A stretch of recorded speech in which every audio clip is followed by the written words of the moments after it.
Good afternoon, everybody. How's it?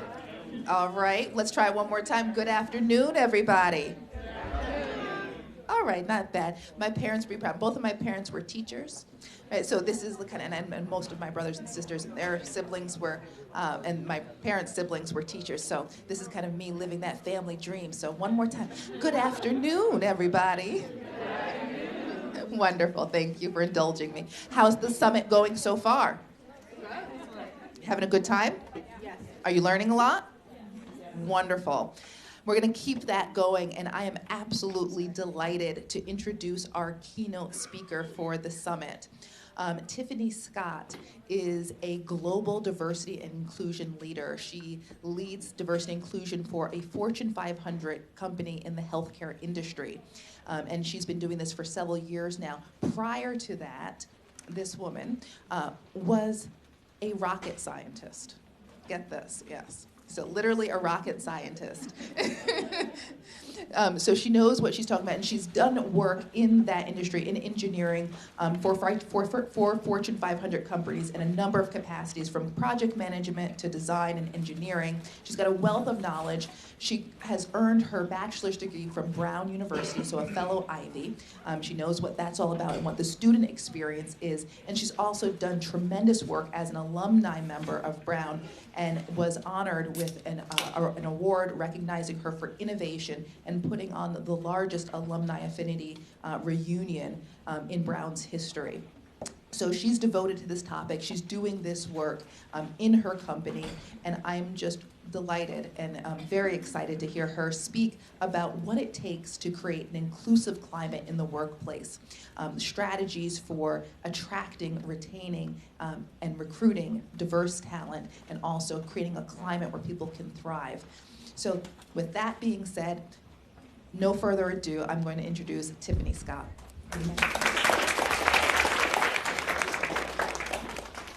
Thank you, Angela. I'm very honored to be with all of you here today. I'm happy to share some of my learnings and some experiences to assist you in your journey to building a more inclusive workplace culture. So I want this to be interactive, so feel free to ask questions along the way, because we will have about 5 to 10 minutes of Q&A at the end. But also, if you have a question, raise your hand, and we'll make sure we get a microphone over to you so that everyone can hear your question. So what I'm going to talk about today is a little bit more about my background, why I'm passionate about diversity and inclusion, about why it's important, because a lot of people say that diversity and inclusion is the right thing to do. It is, but it's also building the best organization. There's also business and organizational value in diversity and inclusion. I'm also going to talk about some of the key areas of focus of D&I work. And then finally, I'll end with elements of conscious inclusion, how you can do that at the individual level, at the team level, and also at the workplace level. So a bit about me. Angela mentioned that I went to Brown. I majored in mechanical engineering. I was the first in my family to graduate from college, so it was first generation. And there can be some challenges with that. So most of my career has been technical. My first job after graduating from Brown was as a rocket scientist or mechanical design engineer with, not with NASA, but with a company that had a contract with NASA for design, development, validation, and certification of the spacesuit. So I did quite a few projects on the spacesuit to help update the spacesuit, and I gave quite a few presentations at NASA. After doing mechanical design engineering, I moved into various roles related to project management, supply chain management, change management. And I would say being a Black woman within corporate America, it was always important to me to help build a more inclusive workplace. And not saying that was necessarily my job, but I believe that everyone has a unique perspective to share. Everyone has something to say. Everyone's voice should be heard. So it's always important to me to do that as a volunteer within work, outside of work, as a Brown alum, to build that more inclusive culture where everyone can be heard. And so with Brown, 10 years or so after I graduated, I wanted to get more involved.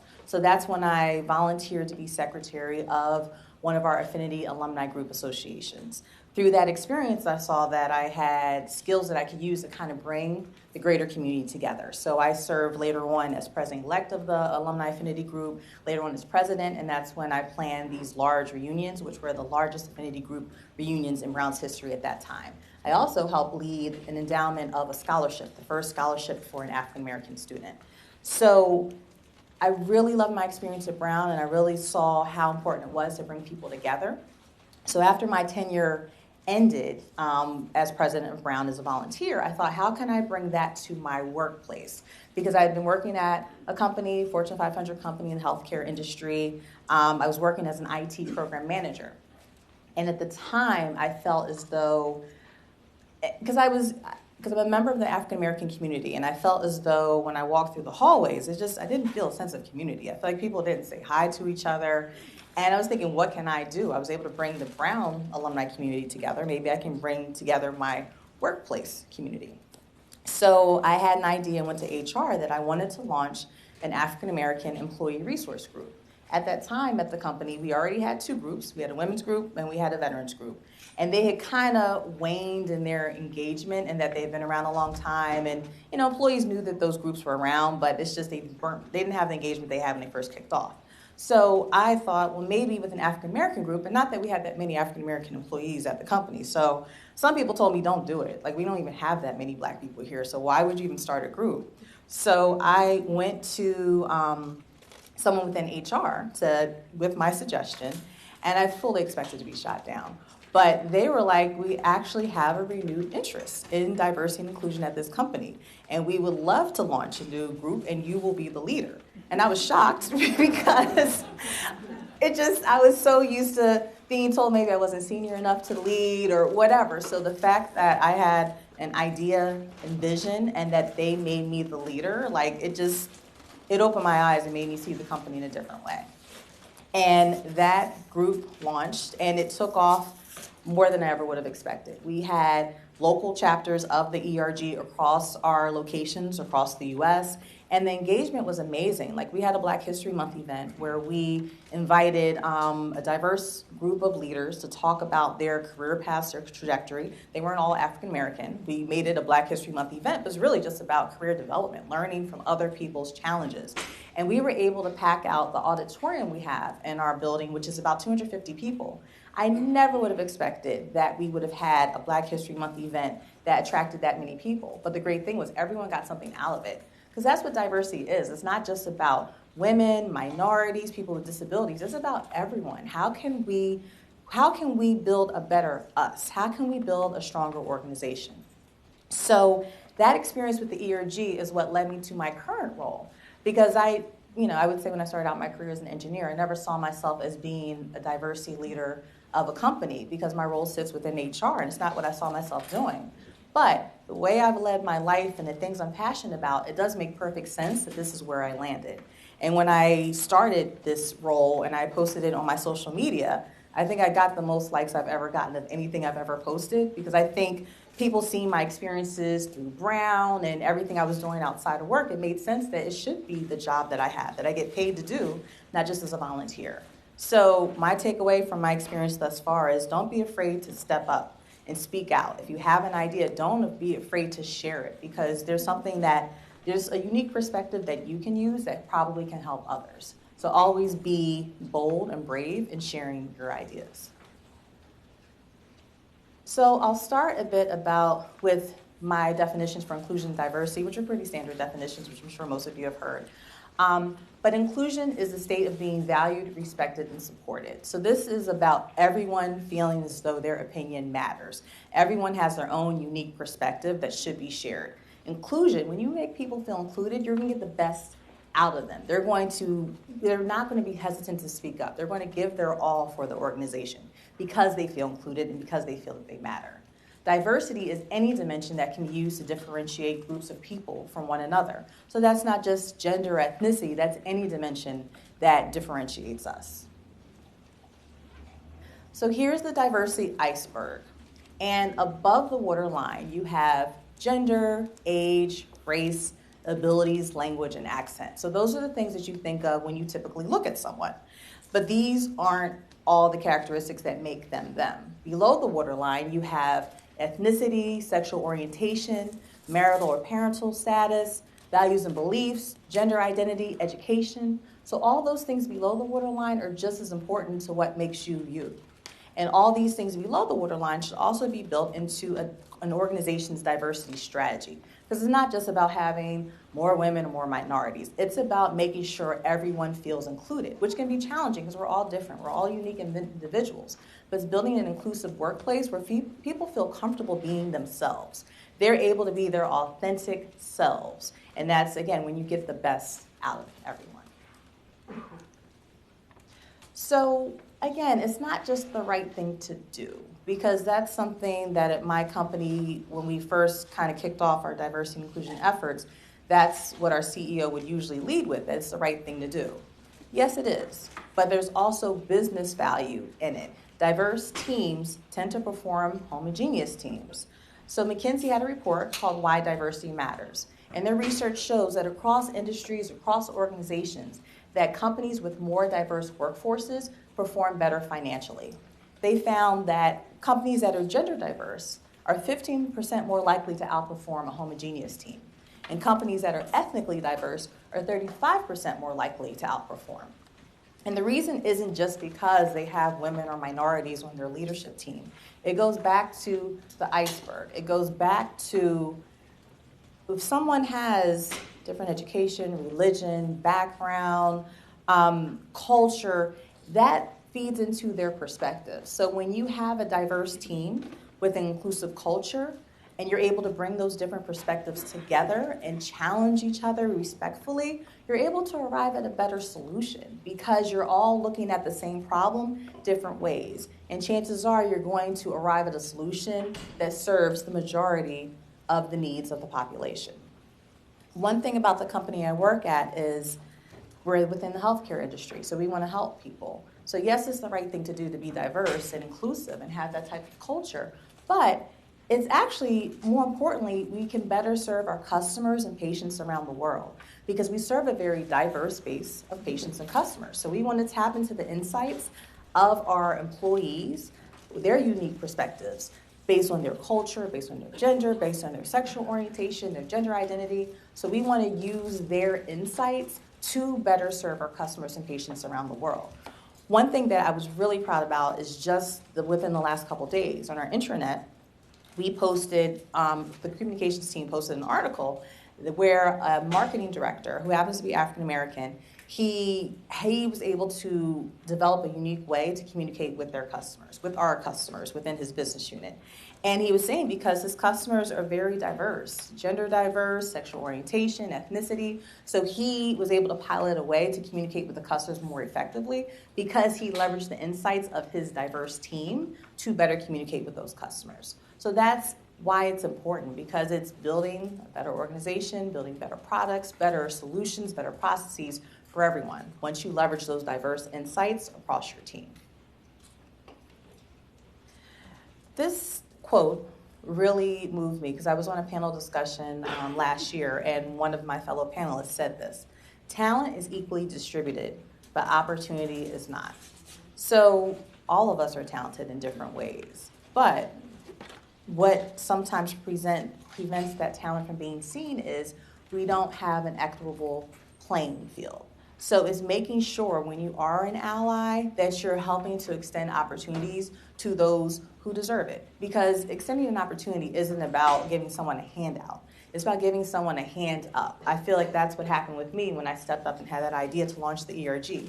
I had senior leaders that I had never met before, but they liked my idea and they supported me. And then when this job I'm in now was created, they tapped me to interview for it, which I deserved it, but it was just great to have someone kind of shine that light on me to give me that opportunity to step up. Whereas in other situations, sometimes at other companies, I felt like, I had to more be in the shadows, like maybe my voice wouldn't be heard. But it's important that as an ally, that you're always doing what you can. Like, let's say you have a meeting and there's someone who's usually quiet and they don't feel comfortable speaking up. Maybe you ask them their opinion, or maybe if they have a good idea and they share it in the meeting, and let's say that, good idea is overlooked and they move on to the next topic, maybe what happens is, oh, was that a sound? Sorry. Yeah. Okay. So one thing that's good is if someone calls out a great idea in the meeting, that you help amplify that idea. You help amplify the idea so that others within the team are able to recognize that idea and acknowledge it, and maybe that's the solution that solves the problem that the team was discussing. Sorry, can I go to the next slide? No, it's okay.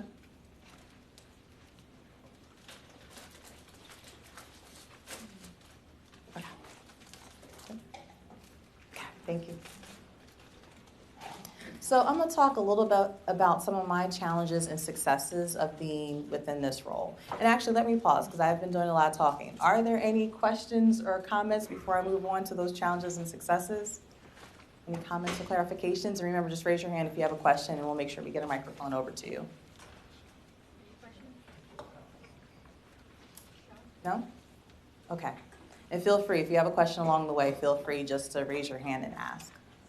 So some of my challenges and successes. So as I mentioned, this was a new role for me. Most of my previous career was technical, and my current role sits within HR.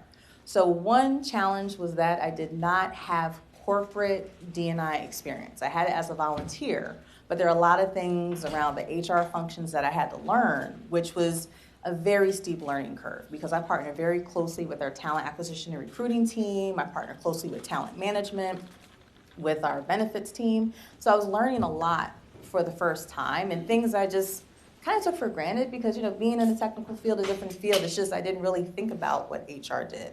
So that was a big challenge, but I would say that I've learned a lot over my years in this position because I ask questions. I'm not afraid to ask questions. And I'm not afraid to tell people that, I'm not an HR professional, so that, they don't just take it for granted that I understand some of the basic HR functions. So that's a challenge I feel like I've been able to successfully overcome. Another challenge is having limited resources and budget. So when I first started in my role, I was the only person within the Office of Inclusion and Diversity. And it's funny because my boss at the time, I told him I wanted to create the Office of Diversity and Inclusion at the company. I'm like, what do I need to do? He's like, just do it. And it's funny because I was the only person within that office, but now we have 4 within our team. So it's great to see that we started with me, and now we have 4. And it's a global team. The company has more than 50,000 employees worldwide. So there's a lot to accomplish, but it's just great to see that, yes, we started out with limited resources, but we're slowly growing. And that's common across any diversity and inclusion function in most companies. There are limited resources and limited budget. But sometimes the more you're able to demonstrate, the more resources that you get and the more budget you're able to get. So I'm hoping that over time, our budget will grow as well. Also, another challenge is identifying tangible actions to actually make progress. Because one indicator, I guess, that you're making progress with diversity and inclusion is, let's say you have diverse people on your leadership team, but sometimes you're far off from that. So my challenge was trying to figure out what was achievable, where were some of the low-hanging fruit, some of the short-term goals, and what could we do to make progress. So I would say in the short term, one thing was great that, because I mentioned how when I launched the African American group, there was just the women's group and the veterans group.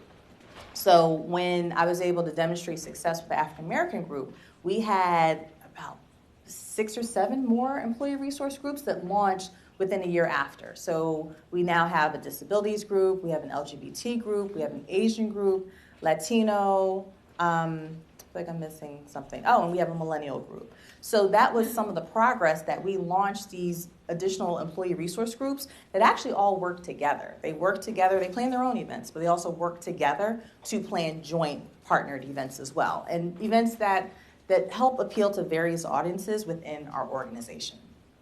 And I would say another tangible action is hosting events where we highlight diversity. One example is the Black History Month event, where it wasn't about African Americans specifically, but it was about diverse leaders and their career paths. So it's also offering content and education that can help bring everyone along within the organization. And then the last challenge was the metrics, because one big thing we measured ourselves against at the beginning was representation.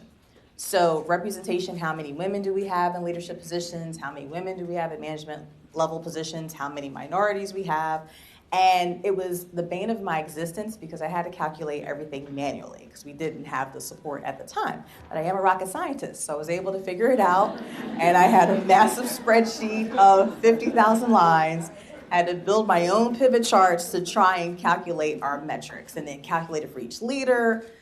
It was very challenging, but I'm happy to say we've moved forward where now we've built out an HR analytics function, which their job is to do HR analytics, but now we've automated more of these reports. And as opposed to just measuring ourselves against representation, which is more of a lagging indicator, now we're measuring ourselves against more leading indicators, which I'll share more metrics on later slides. And some of my successes. So I did go into this role, I would say, with rose-colored glasses because I kind of thought, not having an HR background, I was thinking like, oh, it's just easy. We just need to do this, this, and that, and then that's going to change everything. I didn't realize how complex the organization was that I worked in, and any organization is complex. But when I realized how involved it was, what was really encouraging to me is that as I started to travel to our various locations around the world, how well I was received. And I would just go and I just had a roadshow where I would talk about diversity and inclusion, why it was important, just to educate people. And I started posting more things on our intranet just to share content, share learning, share that the ERGs were hosting successful events. And it was great that when I went to these other company locations, the people knew who I was, which I didn't even expect. Like people in the hallway I didn't even know, like, you're doing a great job. I'm like, wow, am I? Like, thanks. And so it was just great that being at a company, because the company I'm at has been around for over 100 years. So it was amazing that it was well received and that employees did want to be in a more inclusive work environment. So I was happy. It was just nice to have people cheer me on and for more people to kind of help pick up the work and help further inclusion and diversity at the company. So that's something that really was encouraging to me, that it wasn't just me trying to change the world. There was a whole coalition behind me that's growing and that we all want to make a difference and build a better organization for everyone, where everyone feels included. I also am proud that there's increased awareness and understanding of the value of building a more inclusive culture, because I wanted to move away from it's just the right thing to do to this is something that we're doing to build a better company, to become more profitable, to be more innovative. We're doing this to drive change for the better. I also appreciated that there became more shared accountability across the organization. One of my early successes was that everyone's measured against their own performance goals, right? So at the end of the year, you're measured against what performance goals you set at the beginning of the year, and you have your review with your manager. One addition was having a common performance goal related to diversity, where everyone was measured against something that they did to further inclusion and diversity.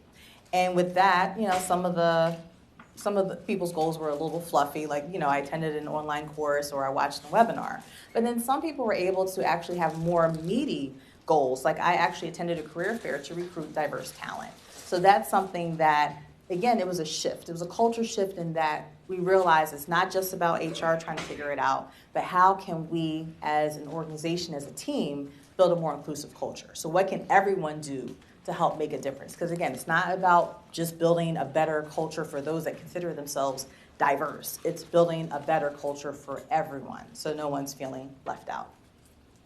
And then, as I mentioned, the automated standardized metrics report. So I was very happy that we've come along with that. I work with the HR analytics team to help build these reports. So it's made my life easier. And also it's helped equip more people with information. So that as opposed to them just emailing me, asking me what their representation numbers are and all that, now they're able to run the reports themselves. So they also can drive change where they need to see where, maybe they could do a little bit better in terms of being more inclusive and diverse within their organization, within the larger organization. So I'll pause there. Questions or comments? Yeah. Oh, action microphone.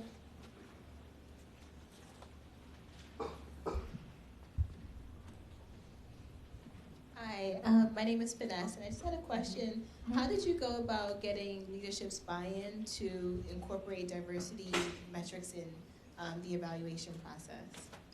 Well, I would say what was on my side is that my boss at the time, it's something that he was already interested in before I even took on the role. It's just he wasn't able to help execute it. And he was a great advocate in that we need to make it more tangible. So I would say with his support, it helped. Because, not everybody was for it. But he was able to help kind of get his counterparts at the leadership level to see the value of it. But, it was a little controversial because some people are like, that doesn't even make any sense. Why are we even adding that to everyone's, performance goals? But it's something that it's stuck, So for the last couple of years, that's what we've done. And I would say that's been most important probably with anything I've tried to do is that if I have senior leadership support or at least one person that's on my side, they'll help to get others to see that this might be something we want to try. This is something we might want to do. If it doesn't work, fine, we don't have to do it. But let's at least try and see if it makes a difference. Any other questions before I move on? No?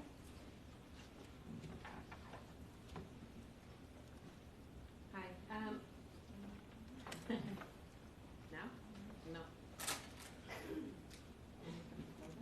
There? Yeah. How do you avoid having employees just go through the motions and just take this course and take this other course and attend this talk and believe that that's it? Right. Well, that can be challenging because one thing I've noticed is that it seems like sometimes the numbers, the metrics can be very political, and that some organizations like, oh, well, you calculate my metrics wrong or the report's wrong. We actually have more women. We have more minorities. And it's almost like they're so caught up in the numbers that they're not seeing like the bigger picture, that we're trying to build a more inclusive workplace. It's not just about the metrics. And also, there's a challenge where sometimes, some people say the right things, but they really don't believe it, that we need a more diverse and inclusive workplace. So I would say it's just trying to reach people in different ways. So it's not just about going to a career fair. It's not just about taking an unconscious bias class. But it's also asking, I would say, those people that maybe don't believe in it, what are some of their ideas of what would make it real for them? Because sometimes that helps because, you might be coming at it from one direction and they want to do it, okay, and they want to, they have a completely different perspective. So I think that's helped, like asking others what they would like to do as opposed to just going through the motions of what you're prescribing for them to do. So on that line of thought, do you do like teamwork that is intentional, that you mix people from different identities? Well, that's something that we've been working on because we do, of course, always encourage diverse teams, but we're looking for ways to involve our employee resource groups in helping to solve business problems, which is something we're still figuring it out because we don't want to set up the ERGs to fail because we want to make sure we're giving them a business problem that makes sense and they have the expertise to approach the problem. So I would say that's something, I'm hoping once we're able to do that more consistently, that will show again, like the business value of diversity. Because right now we're leaving it up to business leaders to kind of figure out to have diverse teams, but we're not really able to measure, are their diverse teams doing better? But I would say with the ERGs, it's a good way for us to pilot, how can we show the value of diverse teams? Okay. Any other questions before I move on? Okay. So the goal of this is to increase employee engagement. So this shows that uniqueness plus belonging equals engagement. So you want employees to believe that they're unique. Their unique perspective has value. You also want employees to feel as though they belong to the organization, that they're part of this greater collective. And when you put together uniqueness and belonging, you get increased engagement. Employees are willing to go above and beyond to meet the organization's goals because they feel as though they matter, and they also belong to this larger team. And when you have environments where you create that sense of uniqueness and belonging, you find that organizations are twice as likely to meet or exceed their financial targets. They're 3 times as likely to be considered a high-performing team, 6 times more likely to be innovative, and 8 times more likely to achieve better business outcomes. So again, it's not just the right thing to do, but it's really value for the organization when you're able to create this type of environment. So now I'm going to talk a bit about some of the key areas of focus within D&I work. So this is an exhaustive list, but just some of the top things that I've focused on over the last year or so within my role. So first, metrics. I'll talk about different types of metrics. I'll speak briefly about how to get leaders engaged, why it's important, and then also communications and transparency. Because if you're not talking about what you're doing and communicating that out across the organization, people are going to assume you're not doing anything. So it's important to really communicate the large successes, the small successes, just so everyone knows progress is being made. And also people might have suggestions on what else could be done to build that more inclusive workplace. So these are some of the metrics that leaders are held accountable for. As I mentioned, representation. That was our only metric at the beginning because that's the only thing we could measure. That's the only thing we had data for.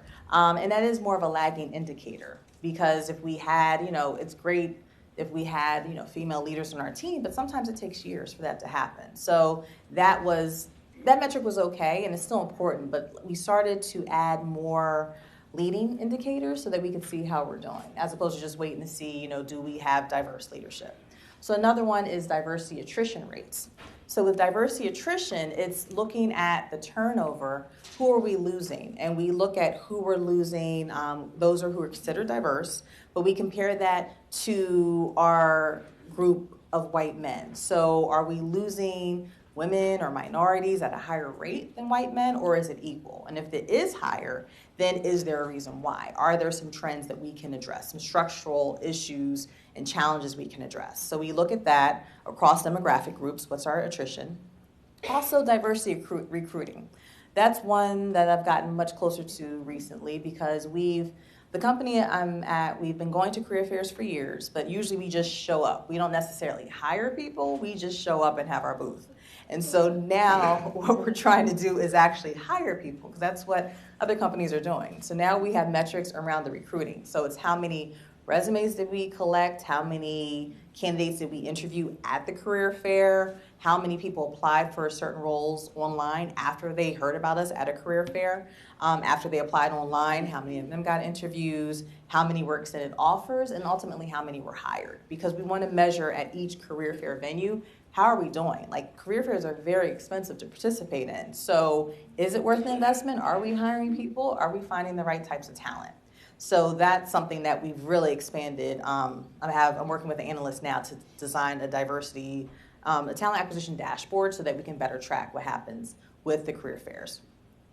Diverse employee engagement. So part of that is basically just, how do employees feel? Like, do you have a survey with standard questions, maybe focus groups? Because at my company, we do both. We have standard surveys, but also I helped implement some focus groups where we actually had a conversation with different groups of diverse employees, ask them, how are things going? Like, are there areas we can improve? What's some of the feedback that you have on things we could do differently? And what are some of the things that you feel are doing well? Because a survey is one way to get information, but having that qualitative conversation is helpful to identify other opportunities. Diverse talent mobility. So similar to attrition, we also measure the promotion rates of diverse groups as compared to white men at the company to see, is it in par or are certain groups moving faster than others? And again, if that is the case, then what are the reasons? Like, are there structural challenges or barriers, or what can we do to make sure that everyone does have an opportunity to be promoted or make lateral moves throughout their career? ERG participation. So we also measure in terms of what's the membership list of the various ERGs, how many people attend their events, what do people think about the ERG? Because now that some of our ERGs have been around for a while, we actually have the ERGs doing their own surveys. Well, they ask their members, well, is the ERG providing what you're looking for?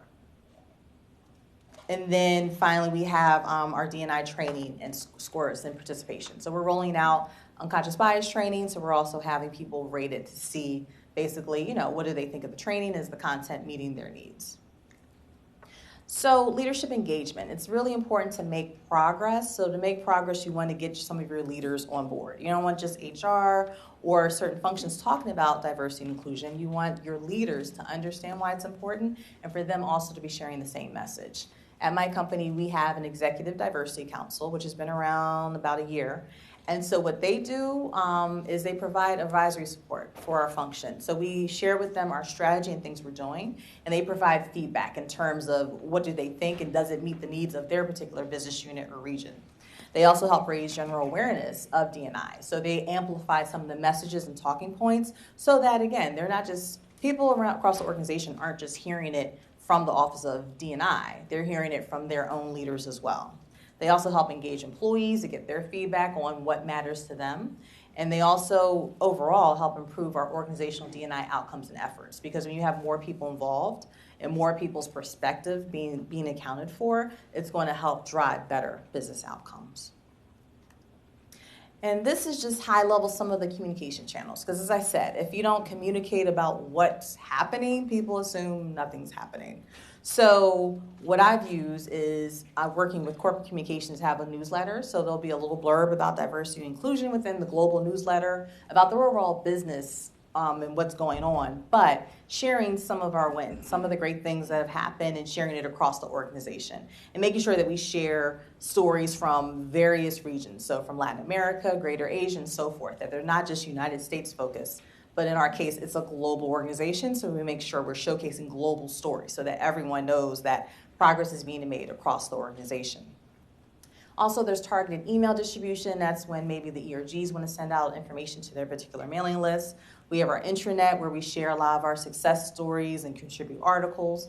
We have our town halls and meetings where our CEO and other senior leaders share, again, successes. We have our social media, both internally and externally. Externally, we used to be very, very, very conservative with sharing anything externally on our social media, but now that's actually improved over the last year where we feel more comfortable sharing our successes. If we're at a career fair, we'll share it on social media because hopefully we'll get more people to come to our booth. And then also video. And that's video used both internally and externally, maybe snippets of a successful event, maybe it's educational content, but video is also very helpful with reaching people. And this is my last slide. So elements of conscious inclusion, because all of us have unconscious bias. All of us have stereotypes where, we might assume someone, feels a certain way or just because they look a certain way. But what can we do to consciously include those that are like us, those that are not like us? And we can do that at the individual level, at the team level, and at the workplace level. So at the individual level, again, it's important to be your authentic self, but feel comfortable reaching out to someone different from yourself and maybe inviting them to lunch. Maybe having a conversation. Maybe they have a different perspective than you do, and maybe you ask them some questions about it, just in a curious way, just to learn more, because in most cases, we have more in common than what's different about us. So just don't be shy about reaching out to learn and get to know people that are unlike yourselves and not just staying with your own homogeneous group. At the team level, you want to build community through bonding and bridging. So maybe there's team building exercises. Maybe work on a problem together. Maybe there's some type of reward for whoever has the most innovative idea. But it's important to consciously include your team members. What I mentioned before was, if you're in a team meeting and let's say that you have a team member that doesn't speak up or they're kind of shy about sharing their ideas, maybe you ask them their opinion so that they can share it and they're more comfortable speaking up. So there's always something you can do to help build that more inclusive team atmosphere. And finally, at the workplace level, honor the narrative. So the organization has a collective narrative. Who are we as an organization? And you also want to incorporate the individual narrative. So one thing that we do at my company is we have these dialogue sessions where senior leaders actually share their own story as it relates to diversity.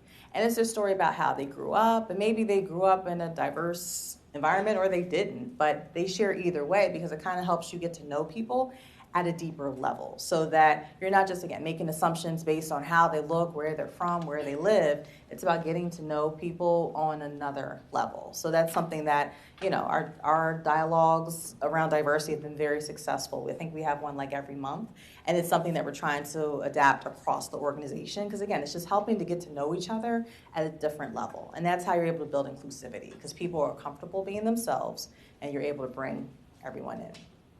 So I will pause now for Q&A because I know I'm almost at time. So questions, comments? Thank you, that was really interesting. In terms of your assessing the reasons why people are not retained or why they leave, do you have specific exit interviews, or what kinds? How do you tease out that information in particular? Yeah, so the way we do it now, and I think we need to do a better job. So some organizations, some sub-organizations have exit interviews, but it's not a formal process. So right now there's a reason code within our HR information system, and the reason codes are like work-life balance, career interests not offered, but they're so generic. I think we have to, a formal exit interview process would be good, because I heard once that there's a lot of senior women leaving finance. Why is that? And work-life balance might be the reason, but then I heard anecdotally, well, no, it's because it's not an inclusive culture. It's a boys' club. Everyone's going out for drinks after work, and I can't do it because I have kids and I need to get home to my kids. So, yeah, that's something that we're starting to look at, and I think we just need to dig a bit deeper to find out those common reasons why people are leaving. Yeah, I'm wondering if there's because of the new reliance on HR technology and HR systems that are all generic, that Right. we're not getting at those reasons anymore. Not yet, and I think the exit interview would really help. And not to hone in, but I do just want to, this is Angela Winfield, I'm sitting down still, but I did want to share, because this is coming up, that we do have an HR analytics function now here at Cornell, and we do have for ourselves an exit interview that has been rolled out since the start of this year, where we are collecting that data. So as you're hearing Tiffani speak, I hope you hear and see the parallels between our metrics, what we're trying to do, and some of the stuff that's happening in the private sector as well. But I add for more questions. More questions? Oh.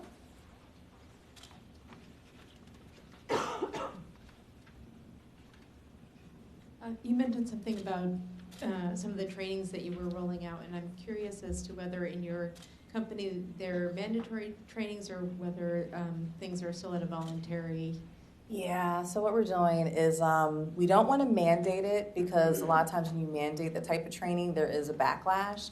So what we're doing is we're strongly encouraging each of our business units to roll it out. And so, but it's really more so so HR isn't mandating that everyone gets trained. It's more that the business unit determines for their organization, do they want to train everyone? Do they just want to train their people managers? Do they just want to train their leadership team at the very top? So it's something that I don't think we're ever going to mandate it, because I think, if you force people to do it, then they're not going to want to do it. So we want it to be more like the carrot versus the stick, so that we kind of create great training and educational content so people want to take the training.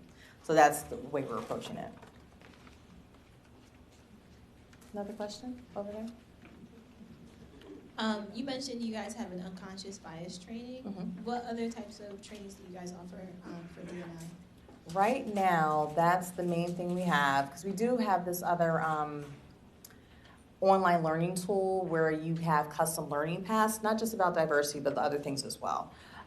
Something else we're also doing is it's a training called Managers Essentials, where we have diversity and inclusion as part of it, so that we're teaching managers to be more inclusive, how to better manage a culturally diverse team. So that's something, again, it's not mandated, but we're trying to incorporate that throughout more of our trainings, diversity and inclusion, so people don't see it as an add-on, something separate, something extra that they have to do. We want diversity and inclusion to be ingrained into what we do, ingrained into our culture, so that everyone just does it naturally. You don't have to think, oh, let me go include that person. No, you do that because that's the way we do things here. More questions? No, I'm almost at time. Okay. Well, thank you so much for indulging me today. I really enjoyed it. And feel free to reach out if you have any questions that come up after this session. Thank you. Thank you.